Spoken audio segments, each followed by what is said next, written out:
Hello, ladies and gentlemen. It is your host with the most, Averylr32 here, bringing you guys a brand new video. I know, right? I'm actually, making a video. I know, it's surprising me, too. In case you're asking about the getup and the amazing whiz snapback, it's because I'm going to the club. I'm not kidding. I'm actually going to a club tonight with me and a buddy of mine, and I'm meeting up with an old friend tonight. So I gotta, look good for her, because, it's a girl and whatever. And, I'm about that life. And anyway, I'm here to make a video with you guys today, actually with my teammate, aka my daddy-o, and we're gonna be talking about what sense it makes to play the best deck. Why don't you say hi to people? Howdy. My God. Anyway, so talking about playing the best deck. So what do I mean by this? I mean, you have those people in this game, this wonderful game that we call Yu-Gi-Oh, that don't want to play the best deck for reason A. Insert here. I'll use Gage as an example. Gage, I love you to death, brother, so don't take this as offensive. But Gage's reasoning for not playing the best deck, which probably most, if not all of you know by this point, is that he doesn't play a deck that he doesn't agree with. And he won't even play cards that he doesn't agree with. So Exciton's a really busted card, apparently still, even though it's like $10. He won't play it. He doesn't agree with it. He didn't play Dragon Rulers. He didn't agree with it. Doesn't play Necroz. Doesn't agree with it. It's his own preference, and Chainburn is just its own sack of garbage. Exodia. Chainburn and Exodia. That's it. Reverse murder. Anyway, moving away from the scrub. I'm just kidding. No, moving away from that, because that's a whole nother bag of worms, or can of worms. I don't know which one it is. I don't know these things. Anyway, I don't know what it is. Anyway, so me, I play the best deck because I want to have the best chance of winning. And it really confuses me, and it kind of bothers me to an extent that people say, oh, I don't want to play the best deck because of blah, or I like playing this deck better because of blah, blah, blah, blah, blah, blah, blah. Okay, I get that you want to play the best deck. That's fine and dandy. More power to you. But how are you supposed to know how the deck operates and how the deck functions unless you actually sit down on DN, sit down on DevPro, or sit down IRL, whichever it is you prefer, and actually play the deck and get inside the mindset of the player? You can't fully 100% know how a deck plays unless it's skillless like Dragon Rulers, unless you sit down and you play the deck yourself. Like Necroz, I don't care what anybody says. That deck takes skill. The mirror match takes skill. I don't care what anybody says. Yosenju Hermit Yokai takes a little bit of skill, but I would say out of Yosenju, Necroz, and Ritual Beast take the cake. Like, from first through third, it goes Ritual Beast, Necroz, and Yosenju, because Ritual Beast take a lot of skill and a lot of thinking. You really have to think out your plays. Whereas Necroz, once you get the gist of it, you kind of know where you're going with it, but you also need to know what you're searching for, depending on the situation. And so that can play a factor within skill. In the mirror match, I don't care what anybody says. Whoever drops Trish second and whoever sets up the Djinn lock the best first turn is going to win the game, hands down. It's just how it is. I really don't care what anybody else says about it. The deck takes skill, and this applies to any deck, really. It could, be a deck that's considered skillless. It could be a deck that requires skill.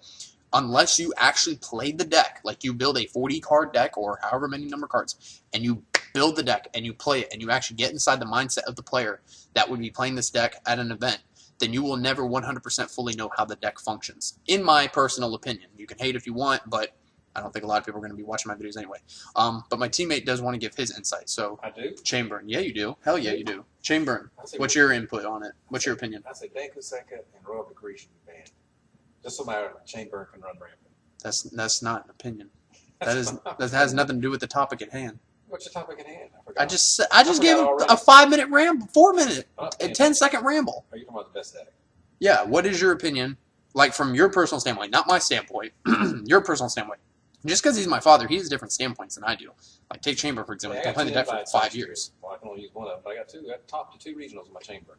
Because he only plays that deck. Why do you only play that deck? And both of us went 6-3 at one regional and just missed topping. Yeah, both of us should have topped. But like with Chamber, that's the only deck that he plays. Now, why do you play that deck? Because I don't have to bother with learning the entire meta. How many times have you heard that answer from people? Just saying. Anyway. Because I know Chamber, I've been playing it for 5 years. I know it very well. And you don't have to know what every single effect of every single card does in the format. You get on DevPro here. I like DevPro better than Dealing Network because the rulings, you don't have to argue with people about rulings of cards. You can really learn what all those new cards do. and see when you need to chain, because everything in chain burn chains, just about everything except for the dimension walls. And you just need to know when to chain your cards, so you don't take the hits with all those new different effects that are coming out with all these crazy monsters. You don't have to know. You don't have to play those meta decks. Just learn what to do and how to react to them. As a side note to that, he didn't even know what Djinn did. Well, I know it did, Jim, but I forget. No, I'm not actually. Let me rephrase that. It's not that he didn't know what it did, but from the standpoint of not having to read each card effect, it doesn't really affect him as much. Like he knows, okay, I can't special summon, then he just works around that. Jama Trios and Lava Golems get hit in Battle Fader. That's only 6 cards in my deck, but they're very vital to what I need to do.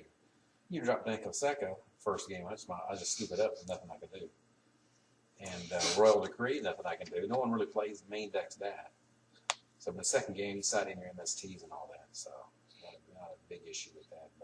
But what is your opinion as a whole on playing the best deck? Like, where do you stand on that? Like, do you feel that someone, at the very least, should at least go, excuse me, play on Dueling Network or DevPro to play the best deck and see how it functions? Or do you feel that they don't have to actually play it? I noticed, if you're going to play the best deck, if you're going to play the meta, you've got to get on there and build each deck and play each deck.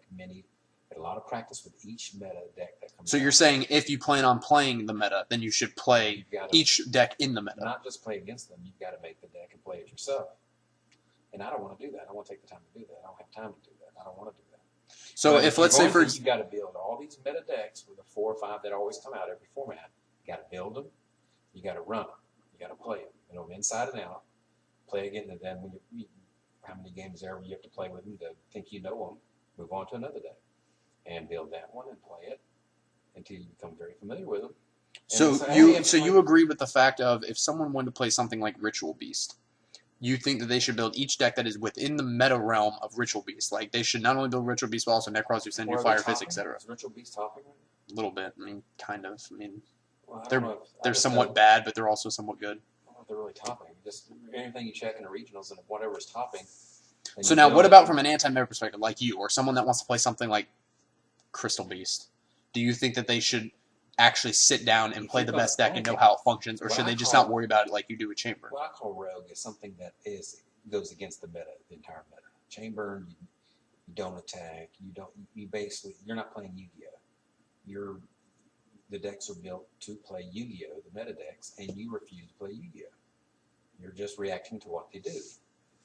And from Chamberlain's point of view. Chamberlain's point of view, you're not playing their game. You're playing your game. They're going to have to react to what you're doing. Unless they main deck crazy cards like Danko Seka or Royal Decree, then takes care of that business. But yeah, you're just not playing their game. You're playing a rogue strategy. That's what I call rogue. Now I don't call rogue gadgets or Evil Swarm because they just topped a regional. Yes, they did just top a regional. Teller Knights or something that's not too old. I don't call that rogue. Anything that I think if you're attacking, you have a deck that and actually exchanging Monarchs is not rogue. Anything that you're attacking, you have to attack. Exchanging blows with your opponent. Yeah, I don't know. Something rogue is like an Exodia or Chamber. Necros Exodia, by the way, that needs to be a thing. Just saying. Anyway, continue. Something that has like Final Countdown that's dead now, but something like that with rogue. Something that refuses to play the meta Yu-Gi-Oh. That's something and that catches a lot of people off guard. You can steal wins and get your invite. Because I think my past 4 regionals, 4 6-3s in a row. He has gotten 4 6-3s in a row. I can vouch for that. And so usually 2 out of those 4 got invites. And this is coming from a guy that doesn't even play at locals anymore because he doesn't want to have to deal with the rulings. Like we just had a chick there a couple weeks ago who was playing Ritual Beast, and she thought that Lava Golem started a chain, and she wanted to defuse or fusion. I'm like, are you stupid? Yeah, it does start a chain. Lava Golem does. No. I'm saying because remember I told you about this. What had happened was she had that big dolphin thing on the board, and I went to go tribute off the dolphin and something else for lava, and she goes, "Oh, I'm going to defuse." I'm like, "You can't. There's no chain involved in there. It's just like a tribute summon. Like that's like saying, "Oh, I'm going to chain MST to your tribute summon." You can't do that. It doesn't start a chain. There's no open game state. Yeah, that's the word I'm looking for. There's no open game. She thought there was an open game state. I mean, she didn't know what the term meant, but I mean, granted, she's new, but. For God's sakes. Locals are fine. I only do regionals now because I don't have to argue about the rulings. When they want to say, "Oh, this," and I agree with that. Lava, you can't do this, and you can't chain that, and Dimension Wall. Lance negates Dimension Wall, which it doesn't. It does Magic Cylinder. You don't. Lance just lowers the I attack don't by argue 8. with him, so I just raise my hand and call a judge over. Yeah. And so Geometrio, yeah. I had to do that. I can X, Y, Z with these Geometrios. You can, no, you can't. You can't. Yeah, I can do this. Yeah. I contribute them for. That happened at the last regional we went to. I was playing against a Ritual Beast guy, and he wanted to play Ritual Beast Steed, but he didn't have a monster on the board, but he had Chain Ambush, which would have given him monsters. You can't play it. That's like playing Heavy Storm with no back row. Like, that doesn't make any sense. I even called over the head judge, and I got the head judge ruled in my favor. I'm like, it's obvious. He was trying to cheat me. Since I don't want to argue, you just since I'm doing network, you argue. So I just Dev Pro, you don't argue, and then you go to regional, you raise your hand, you don't argue. You go to locals, it's always that doesn't. I said I know what my deck does. I said, I don't want to argue about it. Don't want to be cheated. So when I go to regional, I don't have to worry about getting cheated. So exactly. Any final comments you want to make? Nope. All right, that's it, you guys. Thank you for watching. Be sure to rate and comment. I would say subscribe, but I don't know when the next time I'll be posting a video is. So, bye!